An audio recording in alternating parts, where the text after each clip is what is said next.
Bonjour, mon nom est Mick Landry et je suis le président de la Maison de la littérature portneuvoise. Je suis aujourd'hui avec mon amie Annie Verrette. Bonjour Annie, comment vas-tu? Bonjour Mick, je vais bien et toi? Ça va bien. Donc, tu es auteur.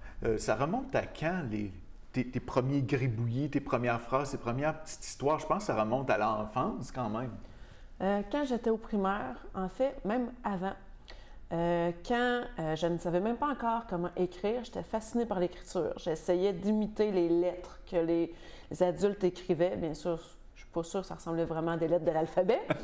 Mais ensuite, quand j'ai pu écrire, bien là, j'essayais d'écrire des mots. Puis ma mère et ma tante, eux autres, écrivaient de la poésie. Oh. Donc, j'essayais de faire de la poésie. C'était plus des rimes, mais pour un enfant de 7-8 ans, c'était très bien. Puis j'avais ma voisine qui avait enseigné pendant 41 ans. Et elle adorait lire, puis elle encourageait les gens à l'écriture. Puis elle m'a énormément encouragée à continuer à écrire. Puis j'ai découvert, quand j'étais enfant, que l'écriture, c'était un moyen d'évasion. OK. Puis, dès le primaire, j'ai gagné des concours d'écriture du ministère. Mes textes étaient choisis pour des pièces de théâtre, puis des fois même pour des petits recueils gouvernementaux comme exemple d'écriture. Excellent. Et puis, justement, pour en parler, tes tantes, c'est Annette Réaume et Lynn Réaume qui ont publié un recueil de poésie. Et puis, dans le fond, on voyait que déjà, comment dire, oui, tu avais un talent, un potentiel aussi d'écriture, mais déjà dans ton entourage, tu avais aussi des gens pour te guider, comme aussi ta voisine, je pense, qui a aussi guidé Georges Bergemain. Effectivement, ma voisine avait été le professeur de Georges Bergemain, puis quand celui-ci a voulu devenir auteur, il lui a demandé de l'aide parce qu'à l'époque, il était vraiment pas très bon en français. Puis avec toutes les astuces qu'elle lui a données, ça lui a permis d'être le grand auteur qui est devenu. Puis elle m'a donné certaines astuces qu'elle lui avait déjà données pour que je puisse poursuivre dans la voie de la littérature. Tout à fait, parce qu'en littérature, comme dans toute forme de discipline, soit artistique ou même sportive, c'est beaucoup la pratique. C'est par la pratique, la discipline aussi qu'on développe notre talent. Effectivement, parfois quand je retourne dans mes vieux écrits, puis que je me relis, puis qu'à l'époque, les gens trouvaient que c'était bon, puis que moi-même, je trouvais ça fabuleux, et que je relis maintenant avec mon expérience, ce que je me dis, c'est « Oh, j'avais un très bon potentiel, mais c'était pas aussi bon que ce que je pensais. » Mais on voyait le potentiel déjà à l'époque. Les professeurs m'encourageaient. Les professeurs de français, on compense souvent, mais pas juste de français. Okay. J'ai des professeurs même d'histoire, d'économie familiale, de vie économique, qui sont tombés par hasard sur des écrits que j'avais oubliés en classe, puis qui me disaient Annie, il faudrait que tu continues, que tu donnes ça à une maison d'édition, puis on aimerait ça, dans quelques années, rentrer dans une librairie, voir un livre marqué, écrit par Annie Verrette et l'écrire. Mais à l'époque, je manquais un peu de confiance en moi. Mm-hmm. Oui, tu manquais un peu de confiance en toi. Tu l'as dit, je pense, les gens sont tombés sur tes écrits par pur hasard. Qu'est-ce que tu ressentais? Tu avais quoi? Tu avais de la honte? Tu avais peur que les gens te jugent tes écrits? Pourquoi tu ne les montrais pas aux gens? C'est simple. Pour moi, c'est un moyen d'évasion, comme j'ai dit. Donc, ça me permettait des fois fuir la réalité parce que je n'étais pas la personne la plus populaire à l'école. Mm-hmm. Donc, ça me permettait justement de prendre une certaine confiance en moi. Mes écrits me donnaient une confiance. Puis ma peur, c'était que quelqu'un juge, puis trouve que ce que j'avais écrit était pourri et m'enlève la seule confiance qui me restait. Mm-hmm. Puis, vu que je tenais à ce monde, bien, je ne voulais pas le partager de peur de la critique puis de perdre ce que j'avais déjà. Mm-hmm. Puis, justement, tu parles d'un monde, d'un univers. Je crois qu'il y a beaucoup d'auteurs qui t'ont inspiré, dont Mary-Higgin Clark. En fait, la première à m'inspirer, c'était Agatha Christie, okay. Avec ses romans policiers. Puis par la suite, Mary-Higgin Clark aussi, dans un style un peu semblable. Mm-hmm. Puis je rêvais d'être la plus jeune auteure de romans policiers. Dès le secondaire 1 ou 2, j'écrivais des romans policiers, mais ce que je n'avais pas compris pour un auteur, pour réussir à écrire, puis que ça soit vraiment bon et fluide, il faut mettre de l'expérience. Mais une gamine de 12-13 ans n'a pas d'expérience en tant que policière ou en tant qu'enquête ou de la vie courante. C'est que je me mettais des héros adultes, mais j'avais aucune idée de ce que c'était que la vie adulte. Donc, quand je me relisais, il manquait quelque chose. Mais pour les scènes de crime, j'étais vraiment super bonne. C'était vraiment, là, les professeurs qui tombaient dessus n'en revenaient pas. Les quelques élèves à qui je donnais le privilège de lire mes écrits, ils étaient vraiment estomaqués par mes scènes de crime. Le début d'une histoire, là, quand il y a le crime, puis ensuite il y a l'enquête. Tout à fait. Mais la suite, c'est ça, manquait le petit quelque chose que je cherchais pendant des années à savoir c'était quoi ce petit quelque chose. Et ce petit quelque chose-là, c'était l'expérience de vie. Si je comprends bien, le conseil que tu donnerais à un jeune adolescent ou une jeune adolescente qui commence puis qui découvre qu'il y a un potentiel dans l'écriture, ce serait d'écrire à partir de ce qu'elle connaît et non pas d'écrire à partir justement de la vie adulte qu'elle a moins vécue, qu'elle connaît moins. Effectivement. Ça ou carrément rentrer dans un monde totalement imaginaire. Si tu rentres dans un monde totalement imaginaire, bien, tes adultes peuvent se comporter comme un enfant. Tout à fait. Donc, dans ce cas-là, tu viens de compenser ton manque en inventant quelque chose de totalement différent pour les lecteurs. Tout à fait. Donc, c'est un moyen. D'ailleurs, les jeunes auteurs qu'on regarde, qu'on entend parler, c'est souvent des mondes fantastiques, ou bien ça parle justement de gangs d'adolescents ou de jeunes, ou ça va être carrément du conte pour enfants. Parce que c'est quelque chose justement qui les touche ou qui est complètement un monde imaginaire. Puis d'ailleurs, pour un monde fantastique, un adolescent ou même un jeune de 11-12 ans qu'on entend des fois qui écrivent, c'est l'idéal, c'est ceux qui sont les meilleurs parce que la créativité est à son sommet quand tu es jeune. Puis c'est quelque chose que si tu veux garder adulte, tu dois nourrir. Parce que si tu ne le nourris pas, bien, tu vas être moins créatif une fois adulte. Et justement, la créativité, l'inspiration vient de se nourrir quelque part. Et je pense que toi, tu as dévoré pratiquement tous les livres de la bibliothèque existants à l'époque de ton école. Effectivement. En fait, secondaire 1 et 2, je m'enfermais dans la bibliothèque de l'école pour ne pas me faire écœurer parce que j'ai subi de l'intimidation. Puis en secondaire 2, le problème qu'il y a eu, c'est que tout ce qui était roman policier, roman d'espionnage, roman d'enquête, même roman jeunesse, je les avais tous lus, au point que le bibliothécaire m'avait inscrit dans le club de lecture qui, eux autres, recevaient des livres qu'on devait lire puis dire si on voulait que la bibliothèque les achète. C'était ma façon de pouvoir avoir des nouveaux livres. Parce que j'avais trop lu à la bibliothèque. Et puis, après ton secondaire, dans ta vie de jeune adulte et d'adulte, quel a été ton parcours académique? Es-tu allé en français? Es-tu allé pour devenir professeur? En fait, au début, je voulais m'en aller pour devenir psychologue. Oh, OK. Ou criminologue. Donc, criminologue, enquête policière, roman policier. Exactement, c'est ce que j'allais dire. C'est que psychologue pour combler le manque à ta créativité que tu n'avais pas d'expérience, puis criminologue parce que tu voulais écrire du roman d'enquête. C'est en plein ça. Finalement, j'ai découvert que je n'aimais pas du tout ce domaine et je me suis en allée, vous allez voir, c'est totalement en lien avec la littérature, je me suis en allée en électronique. OK.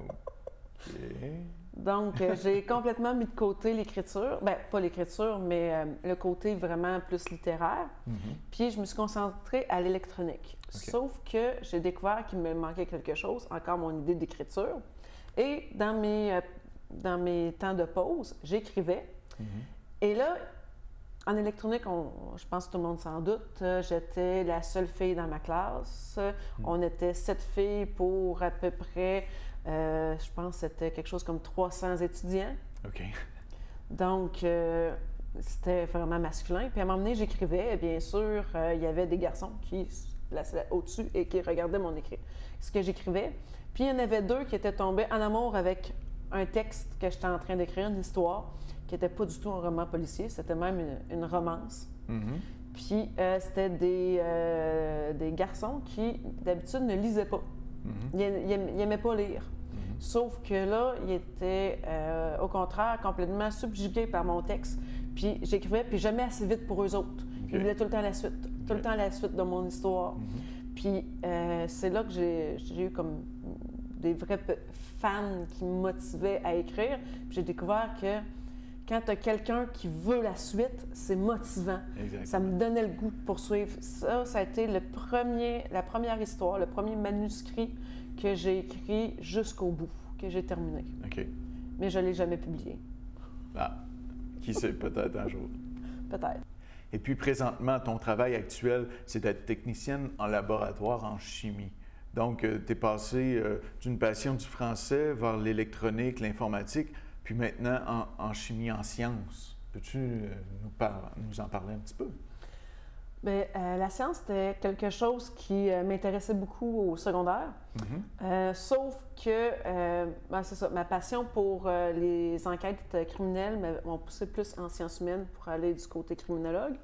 Puis avec du recul, je me suis rendu compte que j'avais vraiment une pensée scientifique. Même mon processus, parce que les auteurs, on a un procédé d'écriture qui nous est propre. Une démarche. Une démarche. Puis la mienne, dans le fond, est très scientifique. Dans le fond, je mets mes ingrédients sur le principe d'un protocole. C'est que je vais chercher, je fais des enquêtes, je fais de la recherche. Parce qu'en science, on fait beaucoup de recherche avant de pouvoir développer des méthodes pour pouvoir en arriver à un aboutissement. Bon, bien, j'ai utilisé le même principe. J'ai fait de la recherche, je me suis développé une méthode, puis j'écris désormais avec cette méthode-là. En fait, je me suis créé ce qu'on appelle une Bible, où est-ce que je mets toutes mes idées, mes notes pour mes écrits dedans. Puis si à un moment donné, j'ai un petit manque d'inspiration, je ressors ma Bible, je relis toutes mes idées, et là, ça me permet de pouvoir continuer à écrire. Ça fait que j'ai utilisé mon côté scientifique pour le convertir avec mon côté littéraire. J'aime ce que tu dis parce que ça se rapproche aussi de ce que moi j'aime dire aussi, c'est que l'artiste, le scientifique et le religieux ont les mêmes démarches, ont la même procédure, même protocole dans un sens, avec des mots différents, mais quand on décortique, c'est à peu près la même façon de travailler pour répondre à leur façon aux grandes questions de la vie. Parce que dans le fond, si on écrit ou si on croit en une entité ou si on cherche à expérimenter de façon scientifique, c'est pour répondre aux grandes questions de la vie. Qu'est-ce que tu en penses? Je pense qu'effectivement, les trois domaines se rejoignent, se ressemblent. C'est d'ailleurs pour ça qu'on voit souvent des scientifiques qui s'entendent très bien avec des artistes. Comme notre duo, d'ailleurs. Effectivement. Puis les démarches, moi, je crois que la science est présente partout. Moi, je fais partie de ceux qui pensent qu'il y a des mathématiques partout, puis que la chimie, la physique, c'est qu'est-ce qui nous entoure. Donc, c'est normal que même dans les arts ou dans la religion, elle est présente. Et tu vois, moi, étant poète, je dis que la poésie est partout. Et un religieux dirait que Dieu ou une entité X est partout, est omniprésente. Donc, on travaille de la même façon. Effectivement. Effectivement. Et puis, là, on va y arriver. Ton premier livre, parle-nous-en, c'est Rose Black, Enquête. La malédiction des Blacks. La malédiction des Blacks. Donc, comme je parlais, quand j'étais au secondaire puis au primaire, ce qu'il me manquait dans mes livres pour pouvoir les poursuivre, c'était quelque chose que je connaissais. Donc, Rose Black Enquête, ce que j'ai fait, encore une fois, je voulais de l'enquête. Puis, j'avais tendance, j'essayais de mettre comme héroïne une policière ou une détective.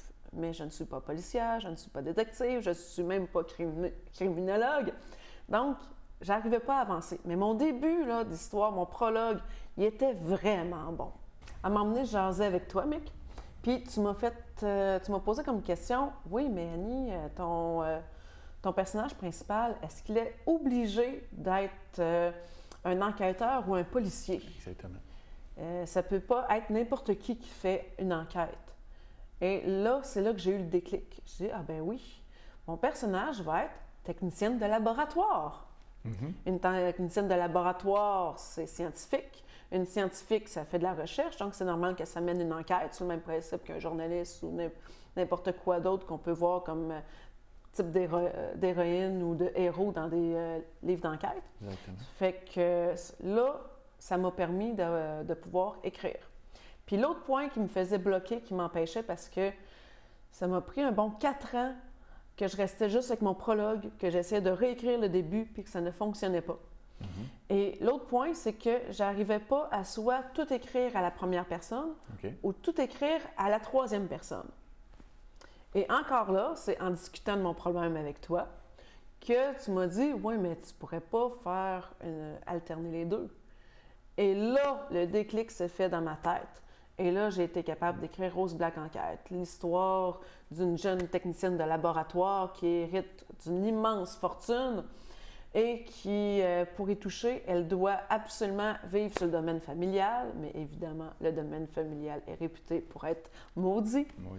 Quand un héritier touche à l'héritage, eh bien, s'enclenche une malédiction qui fait qu'il y a des morts qui arrivent et qui se terminent par le décès de l'héritier ou de l'héritière.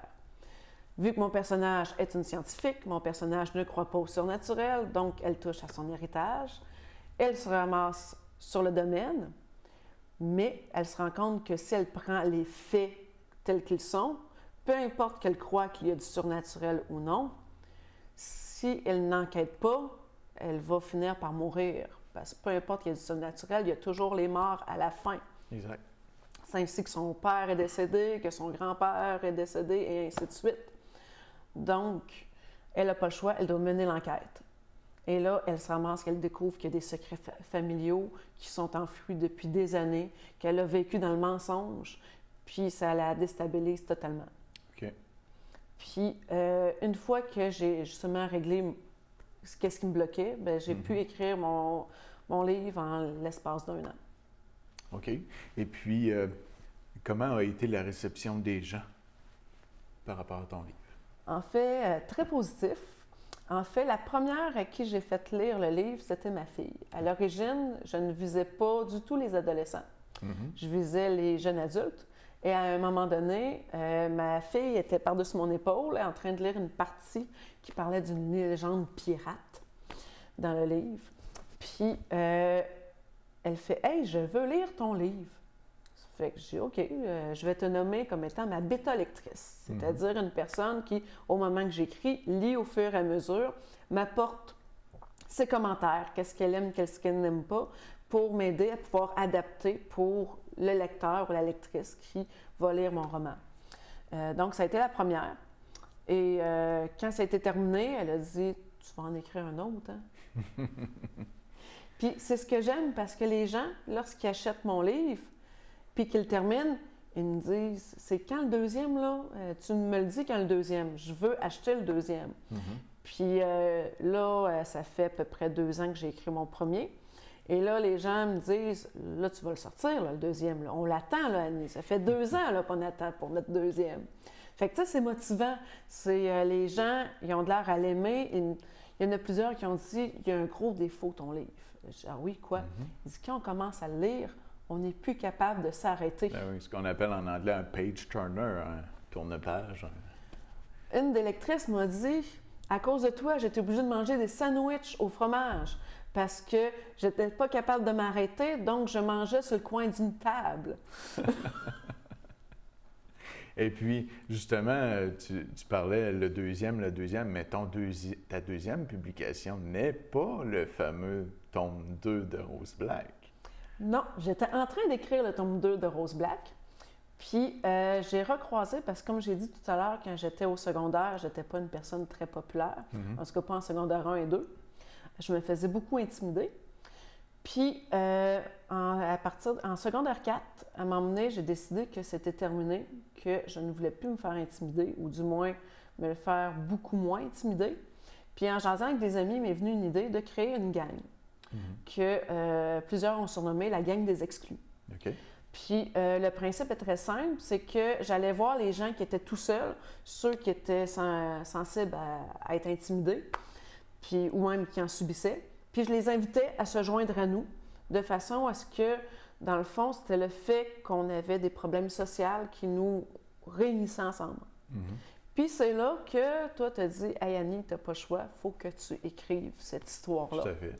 Bien sûr, la date limite pour pouvoir remettre le manuscrit pour arriver dans les temps pour la publication était d'1 mois et demi. Donc, j'ai lâché de côté Rose Black Enquête 2 et en 1 mois et demi, j'ai écrit La gang des exclus, qui est cette fois-ci carrément une histoire vraie, où est-ce que, dans le fond, j'ai donné ma façon de voir la gang des exclus en parlant les difficultés, ce que ça a apporté. Nous allons créer un documentaire sur ton histoire. Effectivement. L'histoire, c'est ça, elle mérite d'être connue. Puis le documentaire va permettre de justement mettre l'accent sur les bien-être que ça a apporté. Ça a aidé beaucoup de gens. Quel a été l'impact pour toi de te replonger dans le passé, de revivre tout ça dans un sens, hein? Et puis d'arriver, de dire, bon, aujourd'hui, je mets des mots là-dessus, je le partage aux gens, puis ce que je partage, c'est pas le côté négatif de l'intimidation, c'est ce que je partage, c'est un message d'espoir. J'avais tendance à vouloir mettre justement le côté négatif, puis je me suis dit non. La gang des exclus, c'était justement un message d'espoir. Fait qu'au début, ce que j'ai décidé, c'est que j'allais l'écrire tel quel comme je l'avais vécu, puis j'allais voir où est-ce que ça allait me mener. Puis je l'ai écrit justement un message d'espoir parce qu'en l'écrivant, ce que je me suis rendu compte, ce que je me suis aperçu, c'est que quand on est jeune, on se fait souvent dire « tu peux pas changer le monde. Tu peux pas changer le monde parce que tu n'es pas adulte. » Quand tu es adulte, tu te fais dire « tu n'es pas assez populaire, tu n'es pas assez puissant, tu n'as pas assez d'argent. Tu n'as pas assez d'argent, tu n'es pas assez connu. » Mais c'est pas vrai. Comme je l'ai dit, j'étais une adolescente bien ordinaire. J'étais ce qu'il y a de plus basique. Puis j'ai changé le monde. Bon, peut-être pas toute la planète Terre. C'est ça, pas à une échelle planétaire, mais à ton échelle, à toi. Mais j'ai eu une influence sur beaucoup de personnes. Ça a changé pour la vie de plusieurs personnes. Puis même, je suis devenue une légende urbaine. Et tout ça juste en agissant. Ce qui fait que pour de vrai, quand tu veux vraiment que quelque chose se passe, bien, tout ce que tu as à faire, c'est agir. Bien souvent, on s'arrête à si ça fonctionnait, quelqu'un l'aurait déjà fait. Mais si tout le monde se dit la même chose, personne ne va le faire. Et moi, c'est ça que j'ai fait. Tu as réussi, parce qu'on va faire un film là-dessus. Puis, je pense que ça va permettre justement de partager tout ce que tu viens de nous dire là à une échelle plus grande, puis aussi de sensibiliser les gens à on a le pouvoir de changer les choses si on a une bonne volonté puis une bonne idée. Effectivement. Donc, avec déjà 2 publications à ton actif, tu ne t'arrêteras pas là parce qu'on sait, tu nous en as parlé, qu'il va y avoir le tome 2 de Rose Black Enquête. Peux-tu nous en parler un petit peu sans vendre les punchs, sans vendre la mèche, comme on dit? Oui, effectivement. Donc, le tome 2 de Rose Black Enquête, qui va être Les squelettes pirates. Et les gens voulaient savoir la vérité sur Balthazar. Était-il réellement impliqué dans les histoires de piraterie? Donc, quand j'ai vu que la plupart des gens voulaient que le tome 2 parle de Balthazar, j'étais rendue à 75 pages d'écrit, j'ai tout recommencé du début.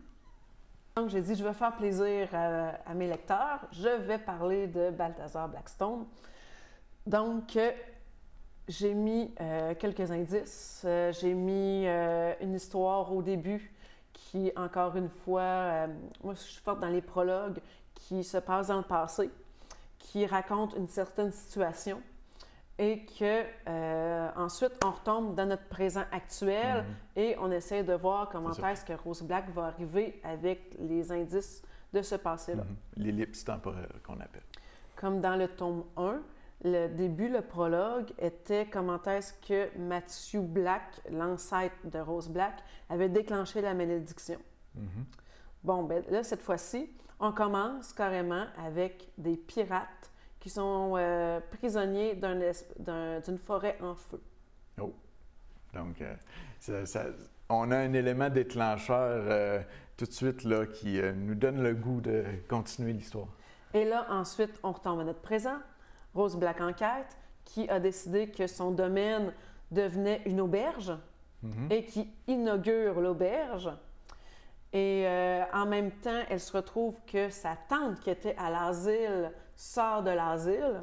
Sa tante qui est supposément médium et qui pourrait communiquer avec les morts.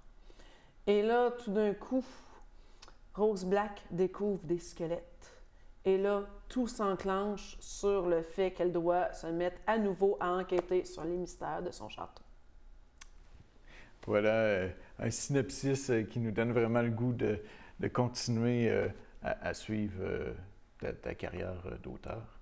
Et puis, donc, on en a déjà parlé aussi, le documentaire qui s'en vient, un deuxième livre. Et puis, tu es aussi impliqué avec moi dans la Maison de la littérature pornevoise. Tu es vice-présidente. Effectivement. La Maison de la littérature pornevoise, c'est quelque chose que je trouve qui, justement, manquait dans le comté. Et quand tu as apporté l'idée, j'ai trouvé que c'était une excellente idée de faire un regroupement d'auteurs pornevois. Afin de pouvoir s'entraider ou de se faire connaître. Pour la promotion et la diffusion aussi des œuvres et des auteurs pornevois.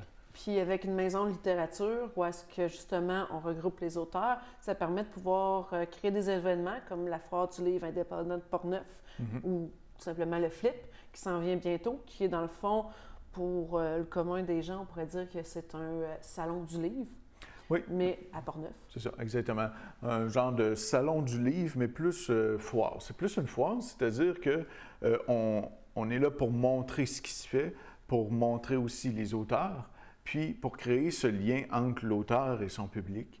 Et puis, nos auteurs sont très accessibles, ils ont le goût de partager. Donc, venez les voir à la Flip, dans le fond, à la Foire du livre indépendant de Portneuf, le 25 mars prochain à Donnacona. Voilà. Et puis, je terminerai en te remerciant, Annie Verrette, d'être venue à l'émission Portneuf littéraire. Et puis, on va te souhaiter beaucoup de succès dans le documentaire, tes prochains romans. On va pouvoir te suivre à la maison d'édition, les éditions des mots livrés. Merci de m'avoir invité. Merci à toi.